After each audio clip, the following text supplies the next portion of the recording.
Olá pessoal, sejam muito bem-vindos a mais um vídeo aqui do nosso canal. E hoje eu vou resolver algumas questões de informática da banca FCC, que vai ser a banca que vai organizar aí o concurso da PM Bahia. Isso foi definido uns dias atrás aqui, e eles ainda vão lançar o edital, mas a gente já sabe quem é a banca, então a gente já sabe mais ou menos como que a gente precisa se preparar.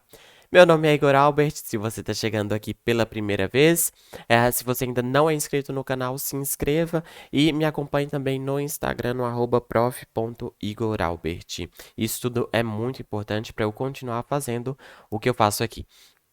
E além disso, eu vou deixar aqui na descrição desse vídeo um link para você me ajudar a montar meu primeiro curso de informática preparatório para concursos, que está previsto para ser lançado no próximo mês.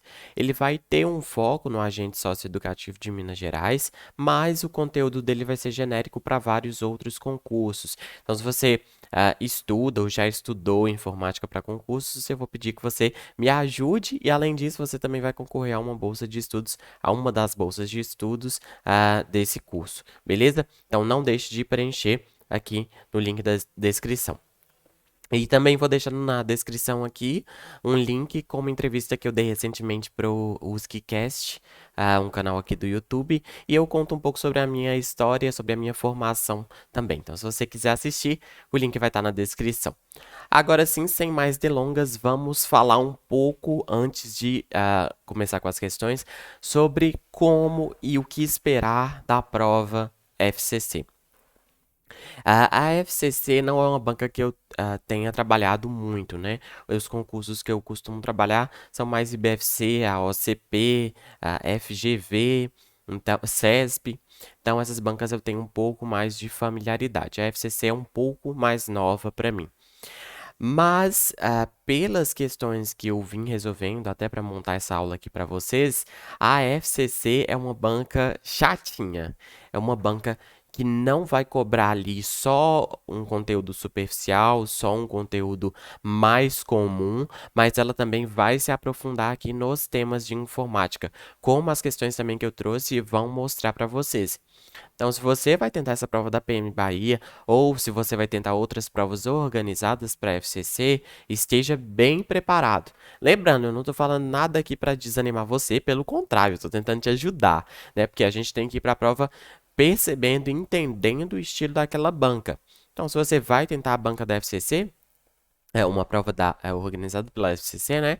Você precisa se aprofundar nos conteúdos, resolver muitas questões dessa banca, para você ir mais acostumado e para você pegar os macetes e as ideias de o que ela cobra mais, beleza? A IBFC, por exemplo, se a gente fosse comparar, já é uma banca um pouco mais tranquila aqui em informática, é uma banca que cobra o mais comum, o arroz com feijão, e a FCC não, ela já vai um pouco mais a fundo nos temas, beleza? Mas isso eu vou mostrar aqui nas questões, nas 5 questões que eu trouxe para vocês responderem comigo. Lembrando que estamos aqui na internet, isso é um vídeo, então você pode pausar para tentar resolver sozinho e aí você volta para a gente discutir a questão juntos, beleza? Bora lá? Primeira questão, a questãozinha de Excel. Se você quiser pausar o vídeo, pause para tentar responder e a gente comenta. Para concatenar, né, que é juntar o conteúdo da célula A2 com o hífen e com o conteúdo da célula B2, no Microsoft Excel 2013, utiliza-se. Então, vamos supor que o conteúdo da célula A2 seja ABC. Então, a gente tem o texto ABC na célula A2. E na célula B2, a gente tem o texto ABC, D, E, F. O que que ele está querendo? Ele está querendo juntar os dois textos, só que separados por hífen, ok? É isso que ele está querendo fazer. Então, qual a função que a gente vai utilizar aqui? E aqui já começa com algumas malícias que a banca coloca para te confundir, porque, por exemplo, a função concat existe? Opa, existe. Só que o que acontece? As funções aqui no Excel em português, elas têm argumentos, né? Toda função tem argumentos. Então, por exemplo, a função concat tem argumentos. E esses argumentos, que são, por exemplo, a célula A2, o hífen e a célula B2, eles vêm separados por ponto e vírgula. Eles não vêm separados por vírgula. Então, essa função, apesar de existir, ela montou errado. Então, ela está incorreta. Então, perceba, a função existe, mas a forma como ela foi montada está incorreta. Lembrando também que muitas funções, galera, por exemplo, a função concat, você consegue fazer o seguinte: ao invés de especificar célula por célula, você consegue estabelecer um intervalo de células. Então, dois pontos, aqui é dois pontos, deixa eu apagar para não confundir vocês. Então, por exemplo, eu consigo colocar um intervalo, tá? Então, se eu separo por dois pontos, perceba que isso aqui é um argumento só e é um intervalo. O que que isso aqui significa? Supondo ainda nesse exemplo, ele juntaria tudo que está entre as células A2 e B2, que nesse caso são só o A2 e o B2 mesmo. Então, nesse caso, ele juntaria os dois conteúdos, beleza? Sem o hífen.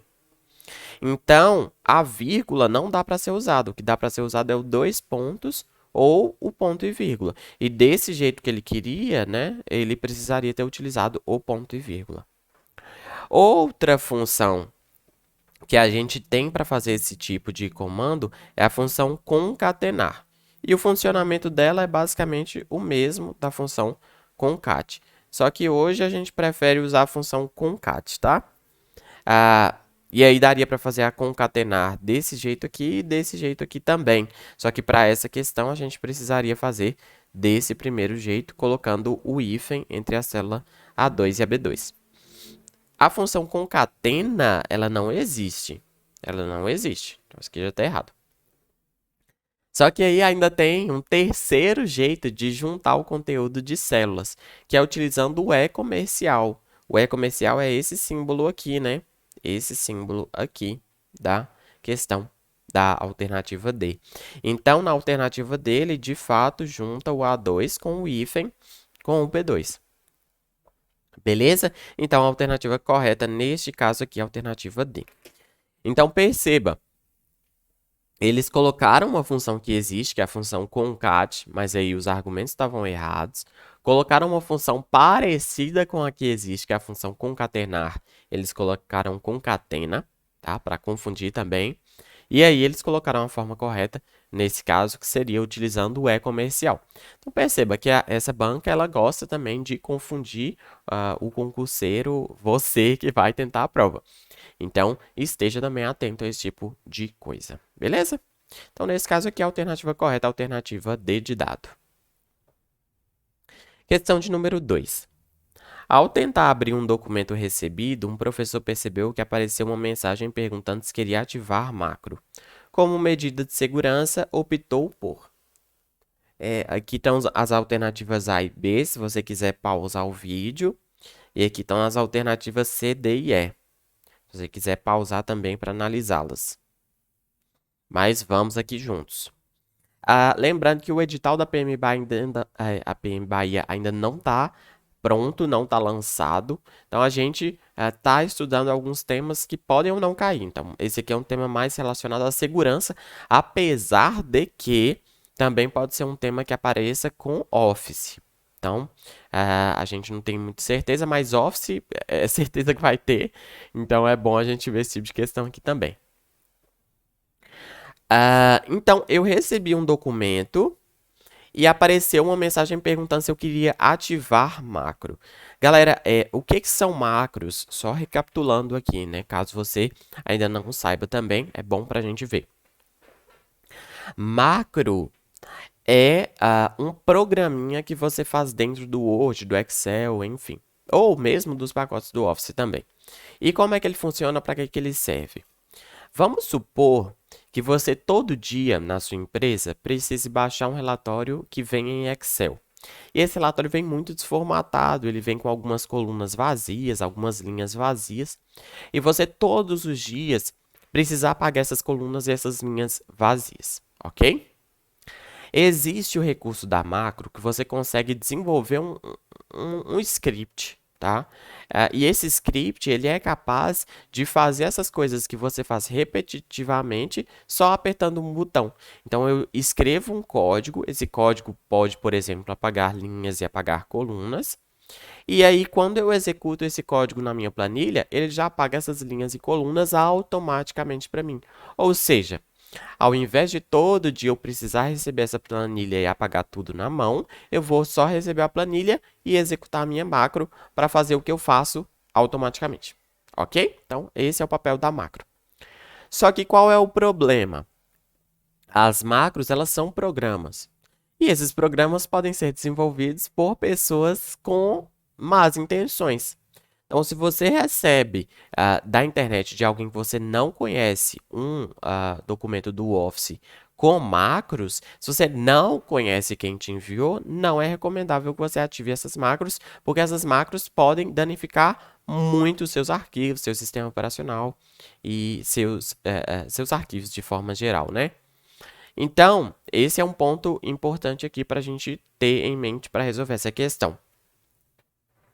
Então, eu recebi um documento como medida de segurança, o que que eu vou optar a fazer? Eu vou não ativar as macros, pois sabe que pode conter vírus de macro, um tipo de vírus que pode ser armazenado em macros dentro de arquivos criados com Microsoft Office. Verdadeiro. Então, esse documento que eu recebi, que as macros estão por padrão bloqueadas, ele pode ter malwares, ele pode ter vírus ali. Então, o recomendável é, de fato, eu não ativar essas macros. Alternativa B. Ativar, pois sabe que macros são complementos de segurança associados aos antivírus. Opa, nada a ver, né? Eles não são complementos de segurança, eles são talvez funcionalidades, complementos de documentos, de arquivos do Office ou de outros tipos de programas. Então, eles não são complementos de segurança associados aos antivírus. Que impedem a entrada de vírus? Não, inclusive eles podem conter vírus, né? Não ativar, pois macros são malwares incluídos em documentos. Não, as macros, elas não são malwares. Elas não são malwares. Elas são programinhas que ajudam as pessoas a automatizar atividades. Mas elas podem conter malwares. É diferente, tá?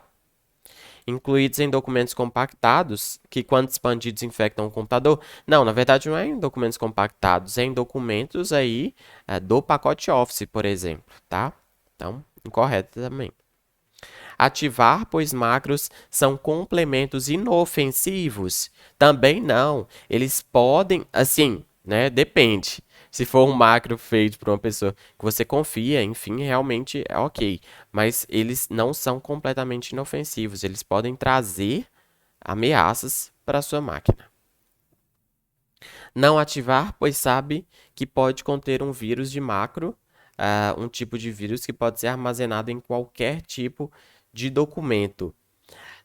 Não é exatamente em qualquer tipo de documento, tá? As macros, elas estão muito relacionadas ao pacote Office. Hoje, existe a possibilidade de você desenvolver macros, por exemplo, para as ferramentas do LibreOffice também. Mas veja, ainda assim é um conjunto limitado de ferramentas, não é qualquer programa que dá para você fazer macros, tá? Então, em qualquer tipo de documento? Não, isso aqui está incorreto. Então, a alternativa correta é, de fato, a alternativa A. Beleza? Bora para a próxima? Essa aqui já é uma questão de Windows.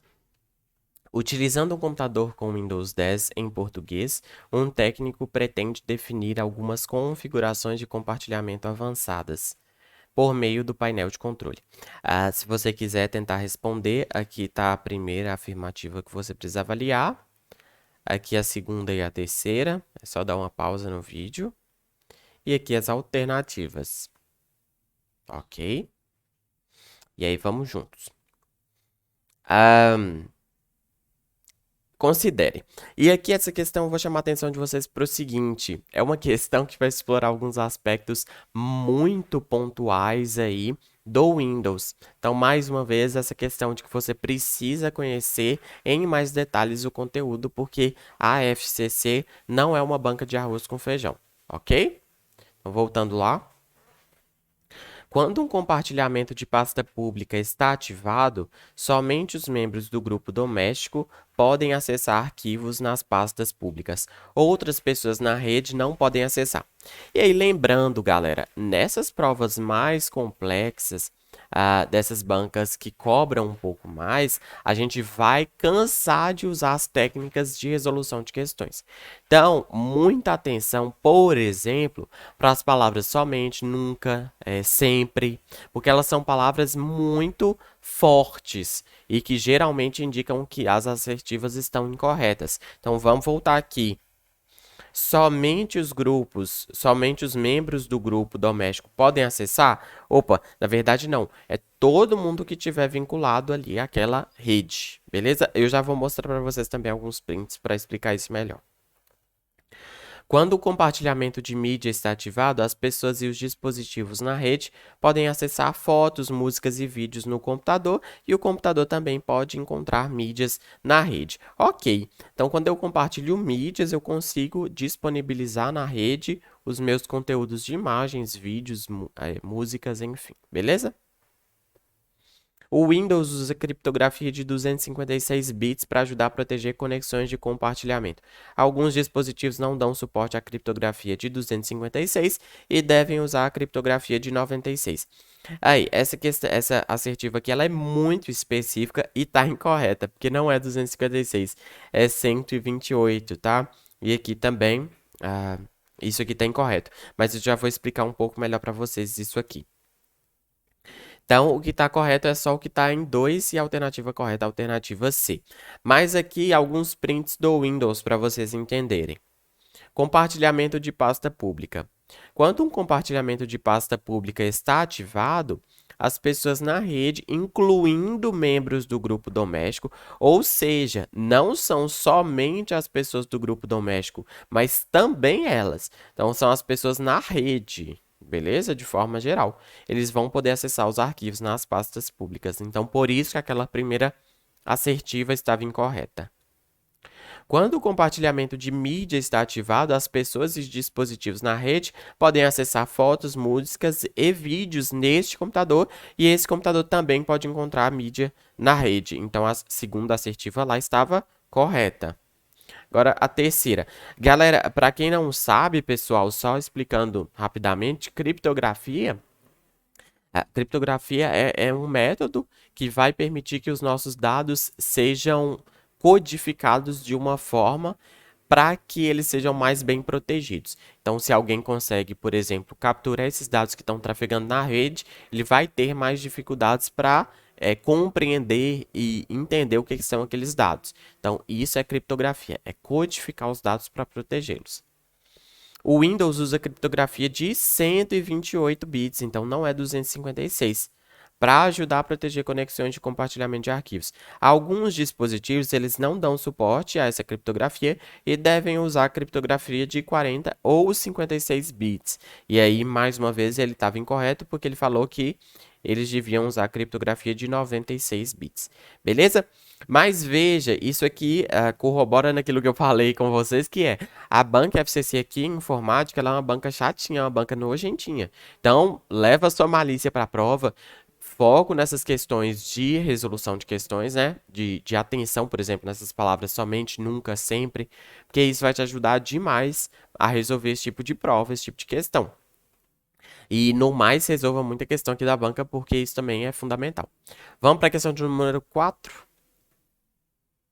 Na computação em nuvem, as empresas podem usar recursos compartilhados de computação e armazenamento, ao invés de criar, operar e melhorar a infraestrutura por conta própria.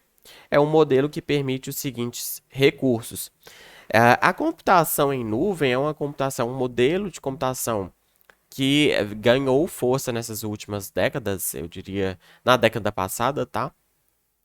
E ela é muito boa para as empresas, por quê? Porque tira da empresa toda a responsabilidade de se preocupar com a infraestrutura. Eu contrato um serviço de nuvem e lá eu consigo colocar os meus dados, disponibilizar os meus serviços para os meus clientes, e quem vai cuidar de deixar esses serviços disponíveis é quem está me fornecendo esse serviço de nuvem. E se em algum momento eu precisar aumentar ou diminuir essa capacidade, aí eu estou tendo mais clientes, então mais pessoas vão acessar o serviço. Então eu preciso de mais capacidade computacional. Eu vou lá e aumento essa capacidade facilmente ou reduzo também. Então essa é a computação em nuvem que ajuda as empresas demais. Se você quiser pausar, essas aqui são as alternativas e essas aqui são as assertivas que você precisa avaliar. Mas vamos lá. Os provedores de serviços em nuvem, por exemplo, a Amazon, Google, Microsoft, podem ativar um modelo de pagamento conforme o uso. Sim, e é geralmente o que acontece. Então, você vai pagar pelo que você usar. Em que os clientes são cobrados com base no tipo de recursos e por uso. Perfeito. Então, por exemplo, eu sou uma empresa e eu tenho um aplicativo. Esse aplicativo ele precisa ficar disponível, né? Então, eu vou contratar um serviço em nuvem que vai receber essas solicitações dos meus clientes. Então, os meus clientes vão acessar meu aplicativo que está lá na nuvem.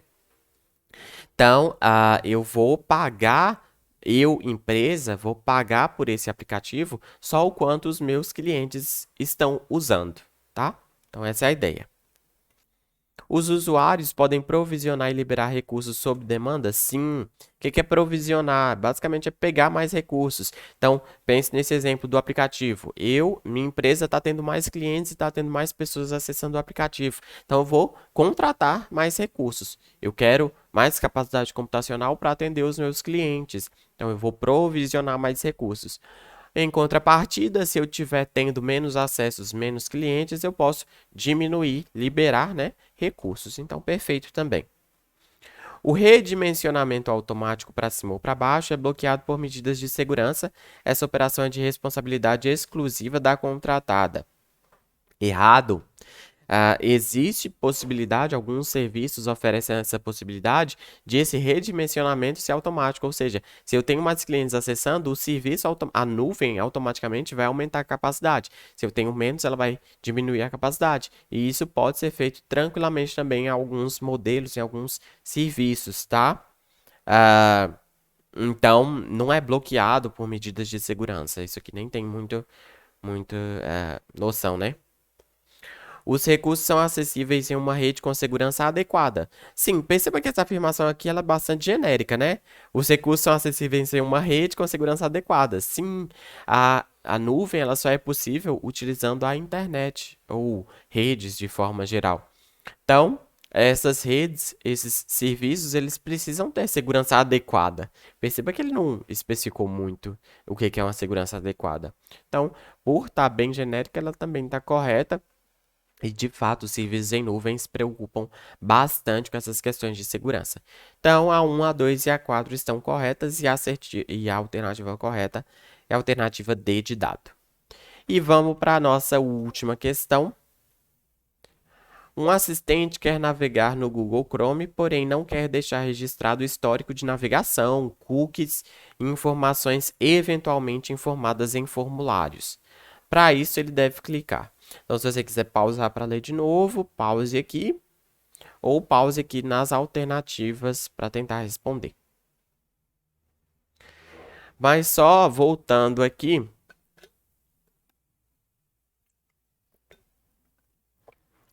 Quando eu preciso navegar no Google Chrome e nos outros navegadores de uma forma um pouco mais sigilosa, eu utilizo a navegação anônima, tá? Outros vão chamar de navegação in private, a gente já vai falar disso. Mas essa é a ideia, de eu navegar anonimamente para evitar que sejam registrados o histórico de navegação, os cookies e outras informações de formulários aí. Então, onde que eu vou fazer isso no Google Chrome? Nos 3 pontos verticais no canto superior direito do navegador e escolher Nova Janela Anônima. Perfeito! Perceba que essa questão aqui também é uma questão bem chatinha, porque eu preciso saber exatamente como que eu abro aquilo, né? Normalmente, quando as bancas elas pedem esse tipo de coisa, vai ser um atalho, algo assim. Mas saber em qual opção clicar, eu acho chatinho. Mas comenta aqui, não, Igor, eu acho de boas, acho tranquilo.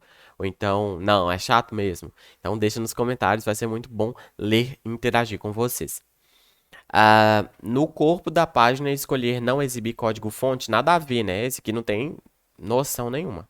No corpo da página, com o botão direito do mouse, escolher navegar anonimamente, também não. Nos 3 pontos verticais, no canto superior direito do navegador, escolher navegar sem rastros.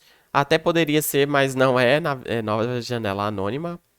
E no corpo da página, com o botão direito do mouse, escolher sigilo de navegação, também não.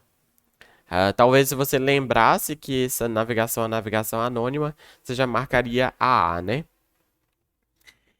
Mas lembrando, galera, o que é navegação anônima? Porque as pessoas acham que navegação anônima faz milagre e ela não faz. Então é importante saber o que ela faz e o que ela não faz, porque também as bancas cobram isso.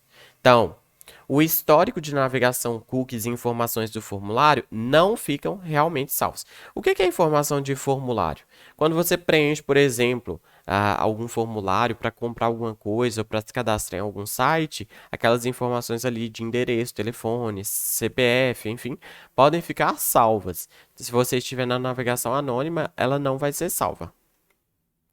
Não é capaz de deixar o usuário anônimo na internet. Então você não utilize a navegação anônima achando que você vai ficar anonimão lá na internet, porque não vai. Se você tiver, por exemplo, utilizando o computador do seu empregador, da sua escola, eles podem acompanhar o que você está fazendo ali. Ah, mas eu estou na navegação anônima. Não importa. Eles conseguem ver, se quiserem.